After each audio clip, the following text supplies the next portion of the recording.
ಮಾಳಿಂಗರ ಬಂದು ಏನ್ ಮಾಡ್ತಾನಪ್ಪ ಅಂದ್ರ ಆ ಪರಮಾತ್ಮನ ಬಂದು ಪಾರ್ವತಿ ಬಳಿ ಬಂದು ಆ ಪರಮಾತ್ಮ ಕೆಟ್ಟ ಮಾರೋಗ ಹೊಡಿಬೇಕಂತ ನಾಲಿಗೆ ಹಚ್ಚಿ ಅದ ನೆಕ್ಕತನ.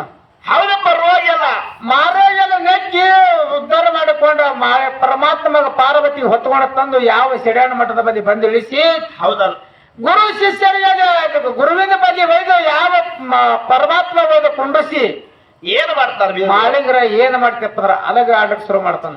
ಹೌದಪ್ಪ, ಅಲಗಾಡೋ ಸಭಾಗಿದಾಗ ಅಲಗಾಡೋ ಸಮಯದೊಳಗ ಮುಂದ ಏನಾಗಿತ್ತಪ್ಪ ಕೇಳ, ಏನಪ್ಪ ಹೊಟ್ಟಿ ಹರಿದು ಹೊಟ್ಟಿ ಒಳಗೆ ಎಲ್ಲ ಬೆಳಕೊಂಡು ಬಿದ್ದಿತ್ತು. ಯಾಕಪ್ಪ ಸೂರ್ಯನ ಬೆಳಕ ಆ ಮಾದೇವನ ಪಾದ ಮೇಲೆ ಬೆಳಗತ್ತು. ಬೇರೆ ಗದಿಗೆ ಮೇಲೆ ಬಿದ್ದಿತ್ತೇವು. ಆ ಮಾದೇವ ಪಾದ ಮೇಲೆ ಬಿದ್ದು ಬೇರೆ ಗದಿಗೆ ಮೇಲೆ ಬಿದ್ದುಕೊಂಡು ಪಾರ್ವತಿ ಕೇಳ್ತಾಳ, ಏನಂತಾಳ, ಯಪ್ಪ ಸ್ವಾಮಿ ಮಗ ಅಲಗ ಹೊಡ್ಕೊಂಡು ಹೊಟ್ಟಿ ಹರಿದ ಹೊಟ್ಟಿ ಒಳಗಿನ ಎಲ್ಲ ಕಾಳ ಹರಿದ ಚೂರು ಚೂರು ಬಿದ್ದಾವ.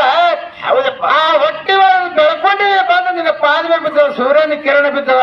ಸಹಿತ ನಮ್ಮ ಮಗ ಹೋಗಿ ಕೈ ಹಿಡಿತೇಳಿ ಪಾರ್ವತಿ ಕೇಳ್ತಾಳ.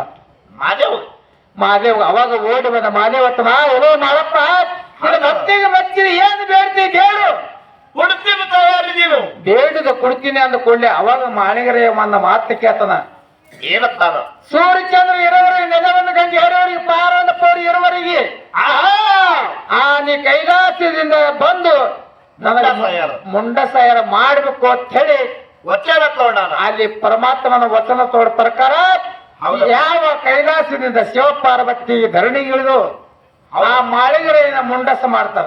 ಹೌದಪ್ಪ, ಹೌದು. ಆ ಮುಂಡಸ ಮಾಡೋಕ್ಕಿಂತ ಮೊದಲ ಬನ್ನಿ ಗಿಡಕ ಸುತ್ತಾರ ಅಂತ ಹೇಳಿದ್ರು ಅವರು. ಬನ್ನಿ ಗಿಡದಿಂದ ಬರ್ತಾದ. ಆ ಬನ್ನಿ ಗಿಡಕ ಸುತ್ತಿ ಮುಂದೆ ಮಾಳಿಗರೆ ಸುತ್ತಾರ. ಅದು ಯಾವ ಕಾರಣದಿಂದ ಕೇಳಿದ್ರು. ಮಟ್ಟೆ ಮನೆ ಒಂದು ಸಂಶಯ ಬಂದ, ಸಂಶಯ ಬಂದು ಕೇಳ್ಯಾರ.